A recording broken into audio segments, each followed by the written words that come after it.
وہ جگہ ہے جہاں حضرت فاطمہ کا خیمہ تھا، جہاں وہ جنگ خندق میں صحابہ کو پٹی کرنے کے لیے ان کے ساتھ دوسری صحابیہ بھی تھی، تو یہاں ان کا خیمہ تھا۔ مسجد بنائی گئی ہے چھوٹی سی، اور یہ مسجد جو بنائی گئی ہے یہ مجھے ترکی خلافت عثمانیہ کی نشانیوں میں سے ایک نشانی ہے، انہوں نے یہاں پہ بنائی ہے۔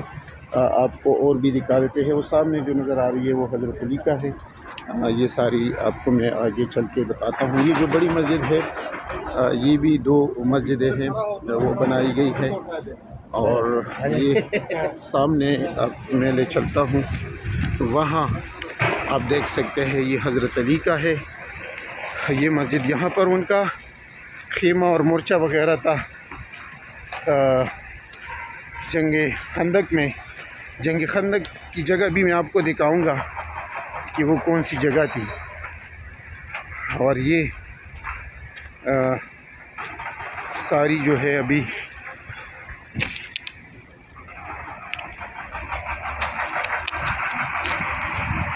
یہ پہاڑی سلسلہ ہے ساری، یہ اوپر پہاڑ آپ دیکھتے ہیں۔ اس وقت کیا حالات ہوں گے جب 1400 سال 1450 سال کے بعد یہ حالات ہے، تو آپ اندازہ کریں کہ ہمارے پیغمبر اسلام اور ان کے صحابہ نے اسلام کی سربلندی کے لیے کتنی قربانی دی ہے۔ یہ ہے حضرت علی رضی اللہ عنہ کا کہ وہ جگہ جہاں انہوں نے خیمہ اور مورچہ بنایا تھا کہا جاتا ہے یہ پھر مسجد بنائی گئی ہے۔ خلافت عثمانیہ کی بھی یہ نشانیوں میں سے ایک نشانی ہے۔ ابھی آپ کو لیے چلتا ہوں وہ سامنے، یہ حضرت عمر رضی اللہ عنہ کا خیمے کی جگہ ہے، وہاں یہ بنائی گئی ہے۔